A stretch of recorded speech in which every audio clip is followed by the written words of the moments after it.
মরুর সিংহ মরক্কোকে ২-০ গোলে স্তব্ধ করে দিয়ে শেষ চারের টিকিট সবার আগে কেটে রেখেছিল বর্তমান runners up France. Kylian Mbappe আর উসমান দেমবেলের ক্ষিপ্র গতির উপর ভর করেই টুর্নামেন্টে এখন পর্যন্ত অপরাজেয় ফরাসিরা।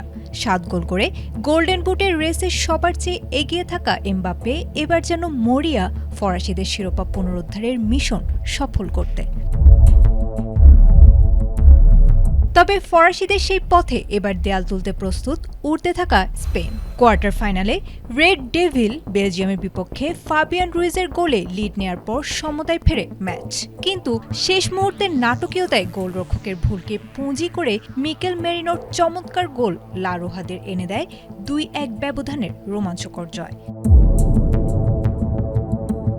টানা ৩টি বড় টুর্নামেন্টে শেষ চারে দেখা হচ্ছে এই দুই চিরপ্রতিদ্বন্দ্বীর। ২০২৪ ইউরোর মিউনিখে লামিন ইয়ামাল আর দানি অলমোর জাদুতে ফ্রান্সকে বিদায় করেছিল স্পেন।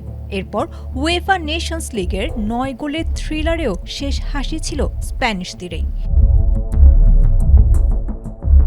বলা যায় ইতিহাসে সেই প্রতিশোধের আগুন বুকে নিয়ে মাঠে নামবে ফ্রান্স। আর ২০১০-এর পর আবারও বিশ্বজয়ের স্বপ্নে বিভোর ইয়ামালের আক্রমণাত্মক স্পেন। ফ্রান্সের জাতীয় দিবস বাস্তিল দিবসের মহালগ্নে আগামী বুধবার বাংলাদেশ সময় রাত ১টায় ডালাস স্টেডিয়ামে মুখোমুখি হবে এই দুই জায়ান্ট।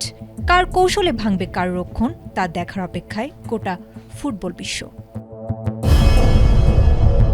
আয়েশা আক্তার, এটিএন বাংলা।